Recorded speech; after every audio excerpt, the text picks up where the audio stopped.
सभे मगहिया भाई बहन के भुलेटन काका के राम राम। आथिन मगहिया खबर में सुनथे देश दुनिया के खबर। पोखरण में कैल गेल पिनाक ईआर के सफल परीक्षण। बिहार में पंचायत चुनाव के अंतिम 11वां चरण के चुनाव 20 जिला के 38 प्रखंड के 8,067 मतदान केंद्र पर आज हो रहा है। बिहार में खाली पटना विश्वविद्यालय के भेटाइल है नेक के मान्यता।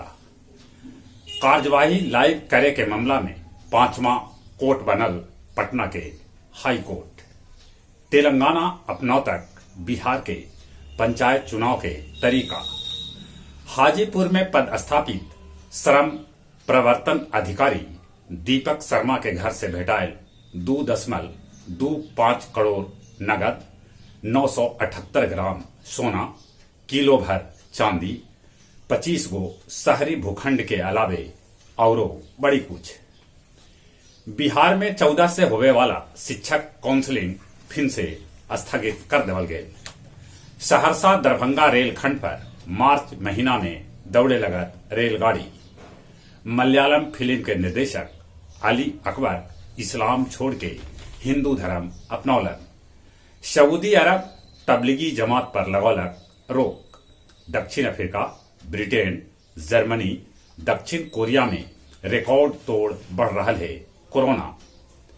अमेरिका के 5 राज्य में आयल तूफान से 100 से बेसी आदमी के मौत हो गए। केंटी के गवर्नर आपातकाल के घोषणा कैलका। भारत अफगानिस्तान के दिलक 1.6 मीट्रिक टन दवाई। अखिल भारतीय मगही प्रचारणी सभा के 12वां अधिवेशन आज गया के दया प्रकाश सरस्वती शिशु मंदिर में आयोजित करल जा रहा है। गया ओटीए से 108 गो जेंटलमैन अधिकारी बनलन, जरा में 7 गो बिहारी, 9 गो अधिकारी मित्र श्रीलंका, भूटान और वियतनाम के हथन। हरियो गांव भी सड़क दुर्घटना में ज्ञान भारती रेसिडेंशियल के 2 गो छात्र के मौत हो गए। गया जंक्शन पर भेटायत एयरपोर्ट नियन सुविधा। रेल के जीएम अनूप शर्मा ई बात कहलका। गया जिला हिंदी साहित्य सम्मेलन में आयोजित कैल गेल काव्य संध्या 387 जकर अध्यक्षता सम्मेलन के सभापति सुरेंद्र सिंह सुरेंद्र और संचालन डॉक्टर राकेश कुमार सिन्हा रवि कैलन। ई अवसर पर मुख्य अतिथि के रूप में गुफरान अशरफी अपन उपस्थिति दर्ज कैलका। और अब कुछ खेल के समाचार। एसएच के पहिलका टेस्ट में ऑस्ट्रेलिया इंग्लैंड के 9 विकेट से हरा दिलक।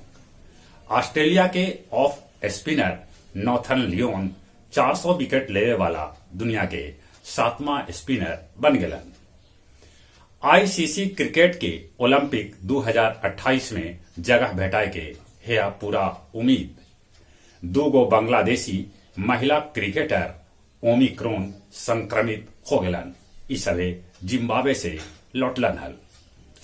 बीजिंग ओलंपिक के तिब्बती युवक संघ कर रहा है विरोध। जहां तक मौसम के सवाल है, ठंड के पारा ऊपरे न चढ़ रहा है, तैयो ठंडा से बचते, कोरोना से बचे लेल मुंह और नाक पर मास्क लगाते, सोशल डिस्टेंसिंग के पालन करते। जौन उम्र 18 बच्चा से ऊपरे है तब कोरोना के वैक्सीन जरूर लेते। चले एक बार फिर से अपने सभे के भुलेटन काका के राम राम।